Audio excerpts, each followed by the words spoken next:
ನಮಸ್ಕಾರ ಎಲ್ರಿಗೂ, welcome back to fashion and recipe Kannada blog ಚಾನಲ್ಗೆ. ಫ್ರೆಂಡ್ಸ್, ಎಲ್ಲರೂ ಹೇಗಿದ್ದೀರಾ? ನೀವೆಲ್ಲರೂ ಚೆನ್ನಾಗಿದ್ದೀರಾ ಅಂತ ನಾನು ಅನ್ಕೋತಾ ಇದ್ದೀನಿ.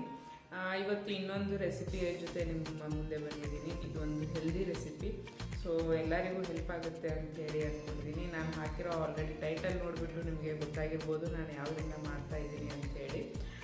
ಅದಕ್ಕೂ ಮೊದಲು ನನ್ನ ಚಾನಲ್ನ ಯಾರೇನೂ ಸಬ್ಸ್ಕ್ರೈಬ್ ಮಾಡ್ಕೊಂಡಿಲ್ಲ, ದಯವಿಟ್ಟು ಸಬ್ಸ್ಕ್ರೈಬ್ ಮಾಡ್ಕೊಳ್ಳಿ. ಪಕ್ಕದಲ್ಲಿ ಬರೋ ಬೆಲ್ ಐಕಾನನ್ನು ಪ್ರೆಸ್ ಮಾಡಿ, ಅದರಿಂದ ನಾನು ಹಾಕೋ ಹೊಸ ಹೊಸ ವಿಡಿಯೋಗಳ ನೋಟಿಫಿಕೇಷನ್ ನಿಮಗೆ ಬರ್ತಾ ಹೋಗುತ್ತೆ. ಸೊ ಇವತ್ತಿನ ರೆಸಿಪಿಗೆ ಬರೋದಾದರೆ, ಇವತ್ತು ನಾನು ಬಾರ್ಲಿಯಿಂದ ಒಂದು ರೆಸಿಪಿನ ಮಾಡ್ತಾ ಇದ್ದೀನಿ. ನೀವು ಇದನ್ನು ಬ್ರೇಕ್ಫಾಸ್ಟಿಗೂ ಮಾಡ್ಕೋಬೋದು, ಡಿನ್ನರಿಗೂ ಮಾಡ್ಕೋಬೋದು, ಲಂಚಿಗೂ ಮಾಡ್ಕೋಬೋದು. ಸೊ ಹೇಗಾದ್ರೂ ನೀವು ಇದನ್ನು ಮಾಡಿಕೊಂಡು ತಿನ್ಬೋದು. ಬಾರ್ಲಿಯಿಂದ ಮಾಡುವಂಥ ಈ ರೆಸಿಪಿ ಹೆಲ್ತಿಗೆ ತುಂಬ ಒಳ್ಳೆಯದು. ಯಾರ ಬಾಡಿ ಹೀಟ್ ಇರುತ್ತೆ, ಅಂದರೆ ಉಷ್ಣಾಂಶದಿಂದ ಕೂಡಿರುತ್ತೆ, ಕೆಲವರು ಬಾಡಿ ಹೀಟ್ ಬಾಡಿ ಅಂತ ಹೇಳ್ತಾರೆ. ಸೊ ಅಂಥವರು ಇದರ ನೀರನ್ನು ಕುಡಿತಾ ಬಂದರೆ ಹೀಟ್ ಕಡಿಮೆ ಆಗುತ್ತೆ ಅಂತ ಹೇಳ್ತಾರೆ. ಸೊ ಈ ಬಾರ್ಲಿ ನೀರು ದೇಹಕ್ಕೆ ತಂಪು ಮಾಡುತ್ತೆ, ಹಾಗಾಗಿ ತುಂಬ ಒಳ್ಳೆಯದು. ನಮಗೆ ಎಳ್ನೀರು ಕುಡಿಯೋಕ್ಕೆ ಹೇಳ್ತಾರೆ, ಅದೇ ರೀತಿ ಕೆಲವೊಂದು ಕಡೆ ಬಾರ್ಲಿ ನೀರು ಸಹ ಕುಡಿತಾರೆ, ಅದು ಹೆಲ್ತಿಗೆ ತುಂಬ ಒಳ್ಳೆಯದು ಅಂತ ಹೇಳಿ. ಹಾಗೆ ಆ ಬಾರ್ಲಿಯಿಂದ ಇನ್ನೂ ತುಂಬ ಬೆನಿಫಿಟ್ಸ್ ಇದೆ. ಸೊ ಈ ಬಾರ್ಲಿಯಲ್ಲಿ ತುಂಬ ನ್ಯೂಟ್ರಿಯೆಂಟ್ಸ್ ಇದೆ. ಹಾಗೆ ಇದು ಕನ್ಸ್ಯೂಮ್ ಮಾಡಿದಾಗ ನಮಗೆ ಹಸಿವನ್ನು ಕಡಿಮೆ ಮಾಡಿ ವೆಯ್ಟ್ ಲಾಸ್ ಮಾಡೋದಕ್ಕೆ ತುಂಬ ಹೆಲ್ಪ್ ಮಾಡುತ್ತೆ ಅಂತ ಹೇಳ್ತಾರೆ. ಹಾಗೆ ಕೊಲೆಸ್ಟ್ರಾಲನ್ನು ಇದು ಕಡಿಮೆ ಮಾಡೋದಕ್ಕೆ ಹೆಲ್ಪ್ ಮಾಡುತ್ತೆ ಅಂತ ಹೇಳ್ತಾರೆ. ಹೀಗೆ ತುಂಬ ಬೆನಿಫಿಟ್ಸ್ ಇದೆ ಬಾರ್ಲಿಯಿಂದ. ತುಂಬ ಜನಕ್ಕೆ ಇದ್ರ ಬಗ್ಗೆ ಗೊತ್ತಿಲ್ಲ. ಯಾರಿಗೆಲ್ಲ ಗೊತ್ತಿಲ್ಲ, ದಯವಿಟ್ಟು ಗೂಗಲಲ್ಲಿ ಸರ್ಚ್ ಮಾಡಿ ನೋಡಿ, ಇದ್ರ ಬಗ್ಗೆ ಇನ್ಫಾರ್ಮೇಷನ್ ಸಿಗುತ್ತೆ. ಯಾರೆಲ್ಲ ವೆಯ್ಟ್ ಲಾಸ್ ಮಾಡೋಕ್ಕೆ ಟ್ರೈ ಮಾಡ್ತಾ ಇದ್ದೀರಾ, ಸೊ ಇದನ್ನು ಕನ್ಸ್ಯೂಮ್ ಮಾಡೋಕ್ಕೆ ಟ್ರೈ ಮಾಡಿ. ಆಲ್ಮೋಸ್ಟ್ ಇದು ನಾವು ತಿನ್ನೋ ಫುಡ್ಡಲ್ಲೆಲ್ಲ ಹಾಕಿರ್ತಾರೆ, ಬ್ರೆಡ್ಡು ಅಥವಾ ಬೇಕ್ರಿ ಐಟಮ್ಸ್, ಕೆಲವೊಂದು ಬೇಕ್ರಿ ಐಟಮ್ಸಲ್ಲಿ ಎಲ್ಲ ಹಾಕಿರ್ತಾರೆ ಇದನ್ನು. ಸೊ ಅದನ್ನೆಲ್ಲ ಇನ್ಕ್ಲೂಡ್ ಮಾಡ್ತು. ಮಲ್ಟಿಗ್ರೇನ್ ಬ್ರೆಡ್ಡಲ್ಲಿ ಆಯಿತು, ನಾರ್ಮಲ್ ಬ್ರೆಡ್ಡಲ್ಲಿ ಆಯಿತು, ಯೂಶ್ವಲಿ ಯೂಸ್ ಮಾಡಿರ್ತಾರೆ ಪ್ರಾಪರ್ ಆಗಿ ಮಾಡಿದರೆ. ಸೊ ನೀವು ಇದನ್ನು ಒಂದ್ಸಲ ಚೆಕ್ ಮಾಡಿ ನೋಡಿ, ಬಾರ್ಲಿಯಿಂದ ಎಷ್ಟೆಲ್ಲ ಬೆನಿಫಿಟ್ಸ್ ಇದೆ ಅಂತ ಹೇಳ್ಕೊಂಡು. ಸೊ ಅದನ್ನು ಯೂಸ್ ಮಾಡ್ಕೊಂಡು ಇವತ್ತೊಂದು ರೆಸಿಪಿನ ಮಾಡೋಕ್ಕೆ ಹೊರಟಿದ್ದೀನಿ. ಸೊ ಅದನ್ನು ಮಾಡೋದು ಹೇಗಂತೇಳಿ ಹೋಗಿ ನೋಡ್ಕೊಂಡು ಬರೋಣ ಬನ್ನಿ. ಈಗ ನೀವೇನು ನೋಡ್ತಾ ಇದ್ದೀರಲ್ಲ, ಇದು ಬಾರ್ಲಿ. ಇದು ನೋಡೋದಕ್ಕೆ ಉದ್ದಿನಬೇಳೆ ಥರನೇ ಇರುತ್ತೆ, ಹೋಲ್ ಊರ್ದು ದಾಲ್ ಅಂತೇನು ಹೇಳ್ತಾರೆ ಹಾಗೆ ಇರುತ್ತೆ ನೋಡೋದಕ್ಕೆ.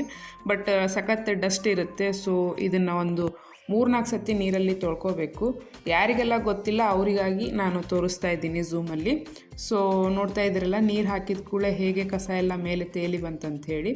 ಇದನ್ನು ಈ ರೀತಿ ಕಸ ಇರೋದ್ರಿಂದ ಇದನ್ನು ಒಂದು 3-4 ಸತಿ ಚೆನ್ನಾಗಿ ತೊಳ್ಕೊಬೇಕಾಗುತ್ತೆ. ತೊಳ್ಕೊಂಡಾಗಿಂದ ಈ ರೀತಿಯಾಗಿ ಕ್ಲೀನ್ ಆಗುತ್ತೆ ಅದು. ಸೊ ಇದನ್ನು ಈಗ ನಾವು ಕುಕ್ಕರಲ್ಲಿ ಹಾಕಿ ಬೇಯಿಸ್ಕೊಳ್ಳೋಣ. ನಮಗೆ ಗಂಜಿ ಥರ ನಾವು ಮಾಡ್ಕೊತಿರೋದ್ರಿಂದ, ಅಂದರೆ ಗಂಜಿ ತಿಳಿ ಸಪ್ರೇಟಾಗಿ ತೆಕ್ಕೋತೀವಲ್ವ, ಆ ಥರ ನಾವು ಮಾಡ್ಕೊತಿರೋದ್ರಿಂದ ಸ್ವಲ್ಪ ಜಾಸ್ತಿನೇ ನೀರು ಹಾಕೋತಾ ಇದ್ದೀನಿ. ನಾನು ಸಣ್ಣ ಕಪ್ಪಲ್ಲಿ 1 ಕಪ್ನಷ್ಟು ತೊಗೊಂಡಿರೋದ್ರಿಂದ ಅದಕ್ಕೆ 2.5 ಕಪ್ನಷ್ಟು ನೀರು ಹಾಕ್ಕೊಂಡಿದ್ದೀನಿ. ನಾನು ದೊಡ್ಡ ಲೋಟದಲ್ಲಿ 2.5 ಲೋಟ ನೀರು ಹಾಕ್ಕೊಂಡು ಒಂದು 4-5 ವಿಸಿಲ್ ಕೂಗಿಸ್ಕೋಬೇಕಾಗತ್ತೆ. ಸೊ ಕೂಗಿ ಆಗಿಂದ, ವಿಸಿಲ್ ಆಗಿಂದ ನಮಗೆ ಬಾರ್ಲಿ ಬೆಂದಿರುತ್ತೆ. ನಾನಿದು ಇದರಲ್ಲಿ ಬೇಯಿಸ್ಕೋಬೇಕಾದ್ರೆ ಸ್ವಲ್ಪ ತುಪ್ಪ ಮತ್ತು ಒಂಚೂರು ಉಪ್ಪನ್ನು ಹಾಕಿದ್ದೀನಿ. ಬೇಕಂದರೆ ಹಾಕ್ಕೋಬೋದು, ಇಲ್ಲ ಆಮೇಲೂ ಸಹ ಹಾಕ್ಕೋಬೋದು. ಇದನ್ನು ಈ ರೀತಿಯಾಗಿ ಸೋಸ್ಕೋಬೇಕಾಗುತ್ತೆ. ನಮಗೆ ಗಂಜಿ ತಿಳಿ ಸಪ್ರೇಟಾಗಿ ಬೇಕು ಮತ್ತು ಬಾರ್ಲಿ ಸಪ್ರೇಟ್ ಮಾಡಬೇಕು. ಹಾಗಾಗಿ ಇದನ್ನು ಈ ರೀತಿಯಾಗಿ ಸಪ್ರೇಟ್ ಮಾಡ್ಕೋತಾ ಇದ್ದೀನಿ. ನೀವು ನೋಡ್ತಾ ಇದ್ದೀರಲ್ಲ, ಇಲ್ಲಿ ಚೆನ್ನಾಗಿ ಇದು ಬೆಂದಿರುತ್ತೆ. ಅನ್ನ ಹೇಗೆ ಬೇಯುತ್ತೆ ಹಾಗೆ ಬೇಯ್ತದೆ ಇದು. ಕೆಲವೊಬ್ಬರು ಏನು ಮಾಡ್ತಾರೆ, ಈ ರೀತಿ ಗಂಜಿ ಏನಿರುತ್ತೆ ಇದನ್ನು ತಣ್ಣಗೆ ಮಾಡಿಕೊಂಡು ಕುಡಿತಾರೆ. ಅದಕ್ಕೆ ಒಂದು ಸ್ವಲ್ಪ ಮಜ್ಜಿಗೆ ಏನಾದರೂ ಹಾಕ್ಕೊಂಡು ಕುಡಿತಾರೆ. ಇದು ನಾನು ಆವಾಗಲೇ ಹೇಳಿದಂಗೆ ದೇಹಕ್ಕೆ ತಂಪು. ಸೊ ಈ ಉಳಿದಿರೋ ಈ ಬಾರ್ಲಿನ ಏನು ಮಾಡೋದು, ಸೊ ಹಾಗಾಗಿ ಇದನ್ನು ಮಿಕ್ಸರಿಗೆ ಹಾಕಿ ರಫಾಗಿ ನಾವು ಇದನ್ನು ಗ್ರೈಂಡ್ ಮಾಡ್ಕೊಂಡಿದ್ದೀನಿ. ಸೊ ಅದನ್ನು ತೆಗೆದು ಪಕ್ಕಕ್ಕೆ ಇಟ್ಕೊಂಡು ಈಗ ಒಂದು ಒಗ್ಗರಣೆ ರೆಡಿ ಮಾಡ್ಕೊಳ್ಳೋಣ. ಸಿಂಪಲ್ ಒಗ್ಗರಣೆಗೆ ಉದ್ದಿನಬೇಳೆ, ಸಾಸಿವೆ ಹಾಕಿಬಿಟ್ಟು ಒಂಚೂರು ಕರಿಬೇವು, ಹಾಗೆ ಕಡಲೆಬೇಳೆ, ಇಂಗು ಮತ್ತು ಬೆಳ್ಳುಳ್ಳಿ ಒಗ್ಗರಣೆ ಕೊಡ್ತಾ ಇರೋದ್ರಿಂದ ಇದನ್ನು ಹಾಕಿ ಸ್ವಲ್ಪ ತಣ್ಣಗಾಗಲಿ ಅಂಥೇಳಿ ನಾನು ಮುಂಚೆನೇ ಒಗ್ಗರಣೆಗೆ ರೆಡಿ ಮಾಡ್ಕೊತಾ ಇದ್ದೀನಿ. ಈಗ ಕರಿಬೇವು ಹಾಕ್ಕೊಂಡಿದ್ದೀನಿ. ಹಾಗೆ ಸಿಪ್ಪೆ ಸುಲಿದು ಜಜ್ಜಿ ಇಟ್ಕೊಂಡಿರುವಂಥ ಬೆಳ್ಳುಳ್ಳಿ, ಸ್ವಲ್ಪ ಬೆಳ್ಳುಳ್ಳಿ ಕ್ರಿಸ್ಪಿ ಆಗೋ ತನಕ ಇದನ್ನು ನಾವು ಎಣ್ಣೆಯಲ್ಲಿ ಫ್ರೈ ಮಾಡ್ಕೊಳ್ಳೋಣ. ಫ್ರೈ ಮಾಡಿಕೊಂಡು ಗ್ಯಾಸ್ ಸ್ಟವ್ ಆಫ್ ಮಾಡಿ ಇಟ್ಕೊಂಡ್ಬಿಡೋಣ. ಈಗ ಇಲ್ಲಿ ನಾವು ಗ್ರೈಂಡ್ ಮಾಡಿ ಇಟ್ಕೊಂಡಿರುವಂತಹ ಬಾರ್ಲಿ ಸ್ವಲ್ಪ ತಣ್ಣಗಾಗಿದೆ. ನಾವೇನು ತೆಗೆದಿಟ್ಕೊಂಡಿದ್ವಿ ಗಂಜಿ ನೀರು, ಬಾರ್ಲಿ ಗಂಜಿ ನೀರು, ಅದನ್ನು ವಾಪಸ್ ಇದಕ್ಕೇ ಆ್ಯಡ್ ಮಾಡ್ಕೊತಾ ಇದ್ದೀನಿ. ನೀವು ಕುಡಿತೀನಿ ಅಂತಂದರೆ ಅದನ್ನು ಸಪ್ರೇಟಾಗಿ ತೆಗೆದಿಟ್ಕೊಂಡು ಕುಡಿಬೋದು. ಇದಕ್ಕೆ ನೀವು ನಾರ್ಮಲ್ ವಾಟರ್ ಸಹ ಆ್ಯಡ್ ಮಾಡ್ಕೋಬೋದು. ನಾನು ಇದಕ್ಕೆ ಹಾಗೇ ಆ್ಯಡ್ ಮಾಡಿದ್ದೀನಿ ಬಾರ್ಲಿ ನೀರು. ಹಾಗೆ ಎಷ್ಟು ಬೇಕು ಅಷ್ಟು ನೋಡ್ಕೊಂಬಿಟ್ಟು ಮೊಸರನ್ನ ಹಾಕಿದ್ದೀನಿ. ಯಾವ ಮೊಸರಾದರೂ ನಡೀತದೆ. ಮೊಸರನ್ನ ಎಷ್ಟು ನಿಮಗೆ ಗಟ್ಟಿ ಬೇಕು, ಎಷ್ಟು ತಿಳು ಬೇಕು ನೋಡಿಕೊಂಡು ಹಾಕ್ಕೊಳ್ಳಿ. ಹಾಗೆ ಇದಕ್ಕೆ ಸಣ್ಣಾಗಿ ಹೆಚ್ಚಿಟ್ಕೊಂಡಿರುವಂತಹ ಈರುಳ್ಳಿ ಮತ್ತು ಕ್ಯಾರೆಟು ಹಾಕ್ಕೊಂಡಿದ್ದೀನಿ. ಯಾವ ತರಕಾರಿ ನಿಮಗೆ ಇಷ್ಟ, ಯೂಶ್ವಲಿ ಮೊಸರನ್ನಕ್ಕೆ ಹೇಗೆ ನಾವು ತಿಂತೀವಿ ಆ ರೀತಿಯಾಗಿ. ಹಾಗೆ ನಾನು ಇದಕ್ಕೆ ಗ್ರೈಂಡ್ ಮಾಡಿ ಇಟ್ಕೊಂಡಿರುವಂಥ ಹಸಿಮೆಣಸನ್ನು ಹಾಕಿದ್ದೀನಿ.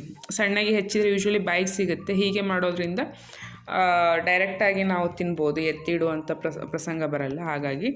ಹಾಗೆ ಇದಕ್ಕೆ ಇನ್ನೊಂದು ಸ್ವಲ್ಪ ಉಪ್ಪು ಕಡಿಮೆ ಆಯಿತು ಅಂತ ಉಪ್ಪು ಸಹ ಆ್ಯಡ್ ಮಾಡಿದ್ದೀನಿ. ನೀವು ಬೇರೆ ಏನು ಬೇಕಾದರೂ ಇದಕ್ಕೆ ಆ್ಯಡ್ ಮಾಡ್ಕೋಬೋದು. ದಾಳಿಂಬೆ ಆ್ಯಡ್ ಮಾಡ್ಕೋಬೋದು ಅಥವಾ ಕಾರ್ನ್ ಸಹ ಆ್ಯಡ್ ಮಾಡ್ಕೋಬೋದು. ನಿಮ್ಮ ಟೇಸ್ಟಿಗೆ ಅನುಗುಣವಾಗಿ ನೀವು ಇದನ್ನು ಹಾಕ್ಕೋಬೋದು.